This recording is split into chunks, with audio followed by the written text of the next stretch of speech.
আসসালামু আলাইকুম সুপ্রিয় কৃষিপ্রেমী ভাইরা এবং সুপ্রিয় লাউ চাষী ভাইরা, সবাইকে শৌখিন কৃষি ইউটিউব চ্যানেলে স্বাগতম। তো দীর্ঘদিন পর আমি আমার লাউয়ের প্রজেক্ট থেকে আপনাদের মাঝে একটা ভিডিও শেয়ার করতেছি। তো দেখতে পাচ্ছেন আমি কিন্তু দীর্ঘদিন যাবৎ বা একটু সময়ের অভাবে ভিডিও দিতে পারি নাই।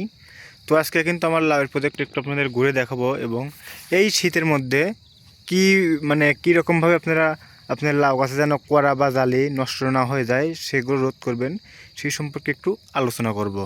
তো আশা করি সবাই ভিডিওটি শেষ পর্যন্ত দেখবেন। তো এটা হচ্ছে আমার লাউয়ের প্রজেক্ট। তো বাংলাদেশে কিন্তু প্রায় 7 থেকে 8 দিন ধরে প্রচণ্ড কুয়াশা। এই কুয়াশার ফলে কিন্তু অনেকের কড়া নষ্ট হয়ে গেছে বা অনেকের জালি নষ্ট হয়ে গেছে। আমি আপনাদেরকে একটু কাছে গিয়ে দেখাই। দেখেন এই তীব্র কুয়াশার জন্য কিন্তু আমার গাছের ওই লাউয়ের যে কড়াগুলো বা জালিগুলো আছে সেগুলো কিন্তু নষ্ট হয়ে গেছে শুধুমাত্র এই তীব্র তীব্র কুয়াশার জন্যই। দেখেন আমার গাছে কিন্তু প্রায় অনেক জালি বলা চলে। গাছে দেখেন আমি যেদিকে তাকাই সেদিকে কিন্তু আমার জালি শুধু নষ্ট হয়ে যাচ্ছে এবং যেগুলো অবশিষ্ট জালি যেগুলো আছে সেগুলো দেখেন ছোট বা অন্য রকম একটা কোনো ভিটামিন পুষ্টি নাই এরকম একটা লাউ লাউ হচ্ছে। মূলত এটা শীতের জন্য হয়, প্রতি বছর এটা হয়ে থাকে। তো এই দেখেন এইটা দেখেন লাল হয়ে গেছে, এই লাউয়ের জালিটা। তো এটা লাল হয়ে গেছে কারণ এটা আর হয়তো বা এরকমভাবে নষ্ট হয়ে যাবে। তো মূলত শীতের জন্য কিন্তু এই সমস্যাটার সম্মুখীন বেশি বেশি দেখা যায়। তো আপনারা এই নিয়ে বা এই কয়েকদিন কুয়াশার জন্য যে নষ্ট হচ্ছে এই নিয়ে চিন্তিত কোনো কারণ নেই। তবে আমার গাছে সবারই কিন্তু লাউ প্রজেক্টের কম বেশি ক্ষতি হচ্ছে। তো আমার লাউয়ের গাছে কিন্তু এই দেখেন আমি দেখাই একটু আপনাদের। এটা হচ্ছে আমার লাউ গাছের সবচেয়ে সর্বপ্রথম লাউ হারভেস্ট করবো আমি। দেখেন আল্লাহর রহমতে আল্লাহ দিলে ইনশাল্লাহ অনেক লাউ আমি আমার এই গাছ থেকে হারভেস্ট করতে পারবো। তবে কুয়াশা না হলে কিন্তু কুয়াশার জন্য কিন্তু ফলন বৃদ্ধি পায় না এবং ফলন নষ্ট হয়, প্রচুর পরিমাণে ফলন নষ্ট হয়। এই দেখেন এই যে একটা ভালো করা নষ্ট হয়ে গেছে আপনারা দেখতে পাচ্ছেন। এখানেও কিন্তু অনেক কড়া নষ্ট হয়ে গেছে।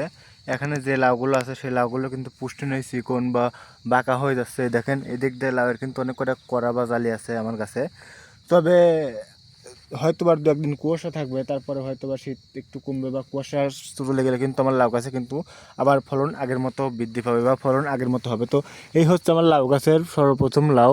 আসলে খুব একটা বড় হয় নাই, হয়তো কালকে আমি লাউটা হারভেস্ট করব। মূলত শীতের জন্য একটু সমস্যা দেখা দিচ্ছে। তো আশা করি এই সমস্যা অতি অচিরেই কেটে যাবে। আমি একটু এখন উপর থেকে আমার লাউয়ের প্রজেক্ট একটু আপনাদেরকে ঘুরে দেখাই। এই দেখতে পাচ্ছেন আমার লাউ গাছে কিন্তু বহু লাউয়ের কড়া আসছে। আমি একটু দেখেন আপনার দেখাই, যেগুলো এখনও মাথার উপরেই আছে, এখনও ঝুলে নাই বা নিচে ঝুলে যায় নাই। তো দেখেন এই হচ্ছে আমার লাউয়ের প্রজেক্ট। মূলত আশা করি ইনশাল্লাহ আর কিছুদিনের মধ্যেই কুয়াশা কমে গেলে আমার লাউ গাছে প্রচুর পরিমাণে ফলন আমি হারভেস্ট করতে পারবো। তো কুয়াশা নিয়ে যারা লাউ চাষে কুয়াশা নিয়ে চিন্তিত বা তীব্র শীত নিয়ে চিন্তিত, আসলে সেই শীতে মানুষ ওইরকমভাবে সব কিছুরই কম বেশি ক্ষতি হবে, এটা মেনে নিতে হবে। তো ধন্যবাদ সবাইকে। আশা করি শীতে কীভাবে যদি সামান্য ক্ষতি হয় এটা নিয়ে আবার ইনশাল্লাহ রোদ বা আবহাওয়া বিরূপ প্রতিক্রিয়ার ফলে এরকম কম বেশি ক্ষতি হয়েই থাকে। ইনশাল্লাহ আবার আবহাওয়া ঠিক হলে সব কিছু আগের মতো হয়ে যাবে। তো ধন্যবাদ সবাইকে ভিডিওটি দেখার জন্য। আশা করি সবাই ভিডিওটি দেখে কিছু হলেও শিখতে পারছেন। শৌখিন কৃষি ইউটিউব চ্যানেলের পাশে থাকার জন্য বিশেষ করে সবাইকে আবারও ধন্যবাদ।